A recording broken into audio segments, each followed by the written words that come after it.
عمر صاحب یہ بتائیں کہ پچھلے سال جو 9 مئی کے جو واقعات ہوئے اس میں بہت سے آپ کے ورکرز گرفتار ہوئے، لیڈر گرفتار ہوئے، اس میں کچھ سٹنگ سینیٹرز بھی ہیں، خواتین بھی ہیں، ان کو رہا کیا جاتا ہے پھر گرفتار کر لیا جاتا ہے، پھر وہ کسی کیس میں رہا ہوتے ہیں پھر گرفتار ہو جاتے ہیں، اور ابھی بھی گرفتاریوں کا سلسلہ جاری ہے۔ آپ کو نہیں لگتا کہ یہ جو آپ نے اور عمران خان صاحب نے پوزیشن لی ہوئی ہے اس کی وجہ سے آپ اپنے تمام راستے، تمام دروازے خود بخود بند کر رہے ہیں اور اب آپ کے خلاف ایک نیا کریک ڈاؤن ہو رہا ہے؟ میر صاحب 9 مئی کے حوالے سے میں یہ بات کروں گا، میں نے قومی اسمبلی میں 2 بار کرونالوجیکل آرڈر میں ریکارڈ پہ ایک ایونٹ وہ میں نے وہاں پہ بیان کیا اور پیش کیا۔ 25 مئی 2022 سے لے کے ابھی تک جو 8 فروری کا الیکشن ہوا اور اس کے بعد تک ایک ایونٹ۔ 9 مئی کا ایونٹ وزیر اعظم عمران خان صاحب نیب کی تحویل میں تھے، یہیں پہ ان کو اریسٹ کیا گیا تھا۔ جب یہ چیز ہوتی ہے تو آپ ماشاءاللہ لاہور کو اچھی طرح جانتے ہیں، آپ کا جو لبرٹی سے روڈ آتی ہے اور وہ فلائی اوور سے ہو کے آپ جیل روڈ پہ آتے ہیں تو وہیں پہ پولیس لائنز ہیں۔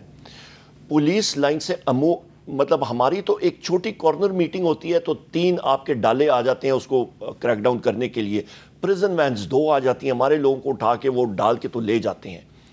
اس دن وہ پولیس کہاں پہ تھی؟ وہ آپ کا کوئک رسپانس فورس والے لوگ کینٹ کے وہ کہاں پہ تھے؟ مطلب وہاں پہ آپ نے کھلا جانے دیے۔ ہم نے خود 25 مئی 2022 کو ڈنڈے کھائے، ٹیئر گیس شیلنگ کھائی، پولیس ہلنے نہیں دے رہی تھی۔ آپ کے تو جسم پہ نشان پڑے ہوئے تھے۔ مجھے جی 48 لاٹھیاں لگی ہیں۔ ابھی وہ کوئی پیار سے تو نہیں مارتا نا۔ لوگ کہتے ہیں کہ جی یہ مطلب ڈنڈے کیا ہوتا ہے، تو میں ان کو کہتا ہوں پھر آ جائیں 2-3 ڈنڈے آپ ہی کھا لیں، پتہ لگ جائے کس فورس سے آتا ہے ڈنڈا۔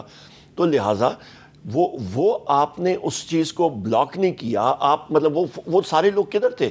اچھا پھر جو شہادتیں ہوئیں، جو لوگ ہلاک ہوئے، وہ 14 ہمارے پارٹی کے ساتھی جو ہیں وہ شہید ہوتے ہیں۔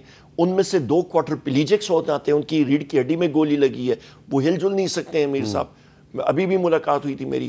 اس کے بعد لا تعداد لوگ زخمی ہوتے ہیں، ان کو تھریٹن کیا جاتا ہے، ان کو زد و کوب کیا جاتا ہے، وہ ڈر کے مارے سامنے نہیں آتے ہیں کہ ہم لوگ زخمی ہوئے ہیں۔ ان سے پوچھا جاتا ہے اسپتال میں آپ کے ساتھ کیا ہوا؟ جی میں موٹر سائیکل پہ گر گیا، میں ادھر گر گیا۔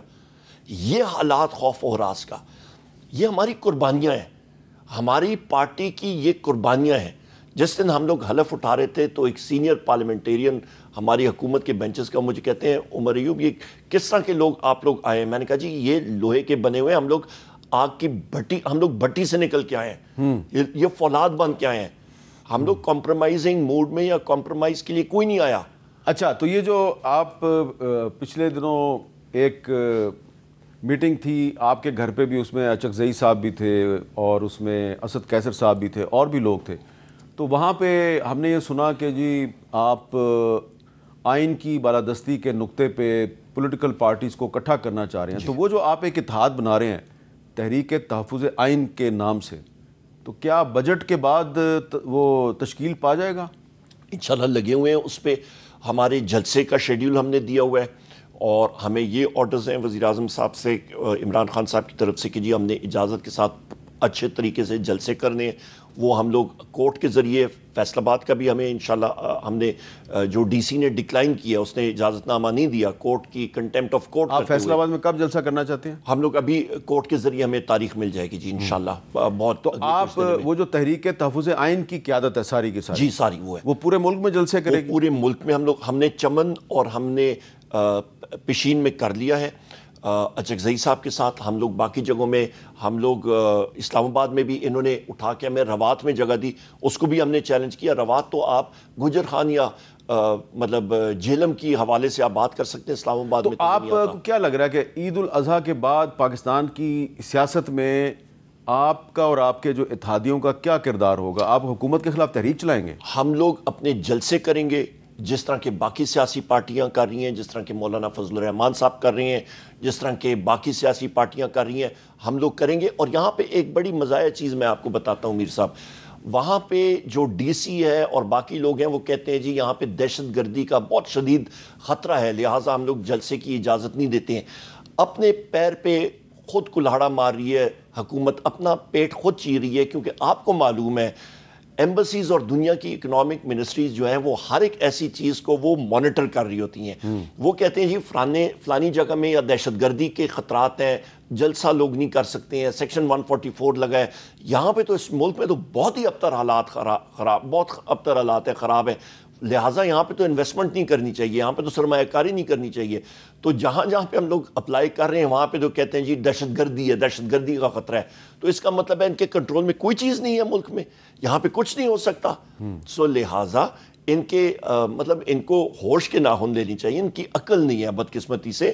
ان کو وزیر اعظم عمران خان صاحب سے اور پی ٹی آئی سے ڈر اتنا ہے کہ کوئی چیز ان کے کنٹرول میں نہیں آ رہی، اور یہ ڈینائی کرتے جا رہے ہیں. یہ وہ شتر مرغ کی طرح جس نے سر اپنا جو ہے ریت میں ڈالا. ایک بات آپ کے حوالے سے میں جاننا چاہتا ہوں، کیا یہ درست ہے کہ تحریک انصاف کے اکثر جو ارکان قومی اسمبلی ہیں وہ سنی اتحاد کونسل میں شامل ہو چکے ہیں؟ جی. لیکن عمر ایوب خان صاحب ابھی تک شامل نہیں ہوئے. جی نہیں، نہ میں اور نہ بیرسٹر گوہر صاحب. اس کی وجہ یہ تھی، اس کی وجہ یہ تھی ہمارا انٹرا پارٹی الیکشن ہو رہا تھا اور بیرسٹر گوہر صاحب as chairman of the party اس وقت کنٹیسٹ کر رہے تھے اور میں secretary general P T I کا. تو لہٰذا گو کہ ہم نے الیکشن جو ہے وہ انڈیپینڈنٹ لڑا تھا، کیونکہ ہماری پارٹی کا سمبل ہمیں نہیں مل رہا تھا. اور چیف جسٹس صاحب نے پوچھا کہ جی پی ٹی آئی کے لوگوں نے پھر بیٹ کے لیے اپلائی کیوں نہیں کیا؟ ہم نے تو وکٹس کے لیے اپلائی کیا. وہ اگلے ریٹرننگ آفیسر نے کہا جی ہم پہ پریشر ہے. پریشر کس کا ہے؟ یہ بڑی امپورٹنٹ بات ہے جی کہ آپ نے بیٹ کے لیے اپلائی کیا تھا.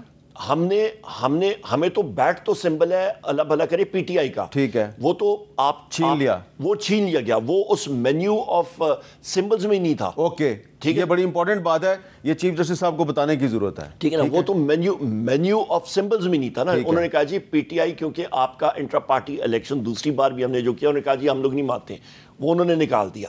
اچھا اس کے بعد پھر ہمارے لوگوں نے کہا کہ جی ہمیں وکٹ چاہیے. فرض مال میں اور میرے ساتھ ہمارے ایم پی ایز، ہم نے کہا جی وکٹ دے دیں. انہوں نے ریٹرننگ آفیسر نے ایلوکیٹ کر کے صبح کے وقت انہوں نے کہا جی ہم پہ پریشر ہے، مہربانی کریں یہ ہم لوگ کینسل کریں گے، کچھ اور دے دیں. تو کسی کو فاختہ دے دی، مجھے لیپ ٹاپ دے دیا، کسی کو جگ دے دیا، کسی کو چارپائی دے دی. یہ حالات تھے. اچھا جی، کوئی انہوں نے کہا جی سپورٹس کے ریلیٹڈ کوئی چیز آپ کو نہیں دیں گے، نہ بال ملے گا، کچھ نہیں ملے گا، وکٹ ملے گی، کوئی نہیں، پچ نہیں ملے گی. انہوں نے کہا جی ہم نے سارا کچھ اکھاڑ دیا، آپ کا جائے مزے کریں. چلیں ویسے یہ بڑی امپورٹنٹ انفارمیشن ہے جو عمر ایوب صاحب نے دیا ہے.